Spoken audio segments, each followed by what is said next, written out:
If you ever spend time driving somewhere truly remote, like the deserts of North Africa or the Australian outback, then you'll want a tough car that won't let you down. For decades, one of the best cars of that kind for driving in isolated places and extreme conditions has been this, the Toyota Land Cruiser. Now, there's a new Land Cruiser.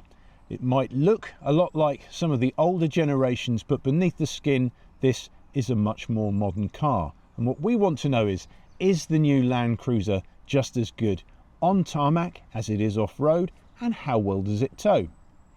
Well, in the course of this review, we'll focus first and foremost on the car's towing ability, but we'll also consider what it's like to drive every day. We'll have a good look inside the cabin, and we'll consider value for money and running costs before we deliver our verdict. For our towing test, we've matched the Toyota Land Cruiser to a Swift Elegance 645, borrowed from Raymond James Caravans in Atherstone. These days, some big 4x4s don't even have a diesel option, or if they do have diesel in the range, they will also have hybrids, probably a full hybrid and a plug-in hybrid. Toyota has taken the unusual step with the Land Cruiser of launching with diesel power only. It's a development of the familiar 2.8 litre four-cylinder engine that they've used in previous generations. And although it isn't the smoothest or the quietest engine, it is nothing like as refined as the best six-cylinder diesels fitted to some rivals. It does have that unburstable feel. It feels like it would tow your caravan up a cliff, and that's what 369 pounds-feet of torque will do for you. Stability is good, but then it really should be when you're towing with a big, heavy SUV. This car weighs well over 2 tons, so it's no surprise that it's capable of pulling a caravan and staying quite stable. Whether it's as good as, say, a Land Rover Defender or a BMW X5, well, we plan to test this car again at the Tow Car Awards later this year to put it head-to-head against its rivals. Every Land Cruiser is a proper 4x4, and that's a benefit not just if you're going to take the car and do some serious off-roading. If you stay at farm campsites and the surface turns into a mud bath overnight, the Land Cruiser is more than capable of getting you out of trouble. Leave the caravan behind, and the new Land Cruiser is much better to drive than its predecessor. The engine is a little bit gruff, but otherwise the Land Cruiser is a much more polished car than its predecessors. You do feel that the ride's a wee bit choppy at times, but it's not uncomfortable, it's certainly not harsh, and the car corners neatly. Again, so long as you're not really expecting something you shouldn't. It's not a BMW X5, it's not a Porsche Cayenne, but it's not intended to be. This is a car that is meant to be just as good, if not better, off-road than it is on it, and in that respect, the car succeeds really well. So on tarmac, yes, you're going to get a bit of tyre noise, yes, you're going to get a bit of a bouncy ride compared to some more road-biased cars, but none of those road-focused SUVs will be anything like as good as the Land Cruiser when the going gets really tough. Time to take a look inside.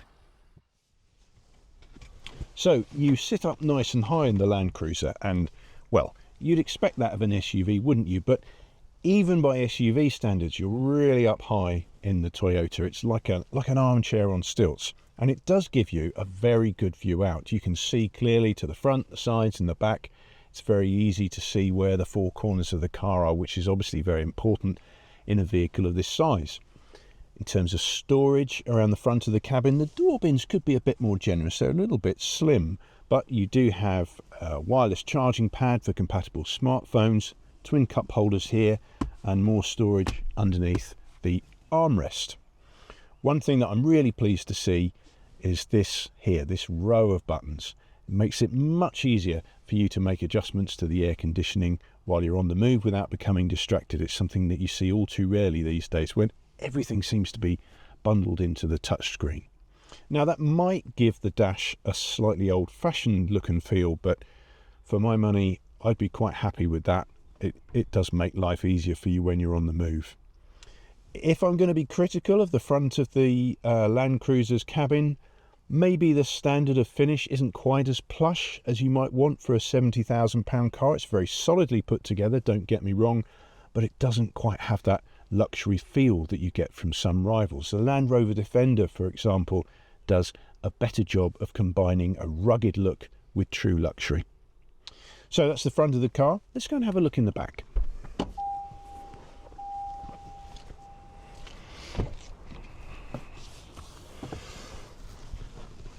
So it's a bit of a clamber to get into the back of the car, but once you're in, there's decent legroom, plenty of headroom. You've got to remember that this seat is set up for me. I'm 6'3", so with an average size driver, you would have plenty of space. It's a nice wide car too, so there's room to fit 3 rear seat passengers, although this transmission tunnel, it will get in the way of the middle passenger's feet a little bit. Between the front seats, you have separate air conditioning controls, so those in the back can be at a different temperature to those in the front, and you have heated and ventilated rear seats, as well as these USB ports to keep devices, tablets, smartphones, whatever it may be, charged up. The Land Cruiser is a 7-seater, and to access the third row, the middle seats tumble out of the way and give you nice clear access to the third row. Space back there isn't huge. You certainly wouldn't want to go a long way in seats 6 and 7 as an adult, but they're okay for children or for shorter people for a relatively short journey. So that's the middle row and the back seats. Let's go and have a look in the boot.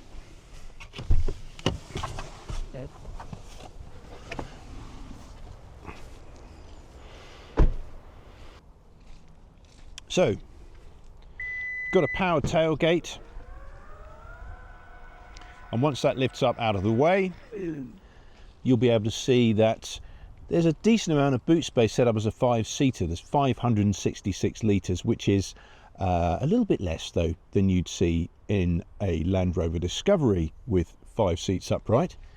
The back seats, the third row, raise and lower using these buttons, and if you have the seats upright, then boot space really is quite tight. Even a weekly shop is going to be a bit of a squeeze. So let's take a little look at the towing installation. You've got a detachable tow bar and 13-pin electrics here off to the side, and if you look all the way underneath, you'll see something that's very unusual these days, an underslung proper spare wheel. While towing, we saw 20.7 mpg. Even in everyday driving, we only averaged around 30 mpg during our testing. At the time of our review, prices start from £74,995 before options, so don't go thinking the Land Cruiser is a more affordable option than big 4x4s with more prestigious badges. For example, the BMW X5 range starts from just over £72,000. The new Land Cruiser is an appealing mix of retro and modern. Unlike most alternatives, the Toyota has not been compromised off-road for the sake of its on-tarmac handling, and that means it probably isn't going to appeal to everybody, but this car is tough, desirable and practical.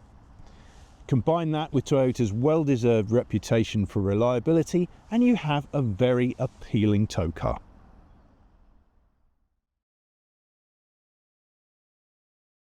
When you've watched the video, please do subscribe to the Camping and Caravanning Club's channel if you haven't already.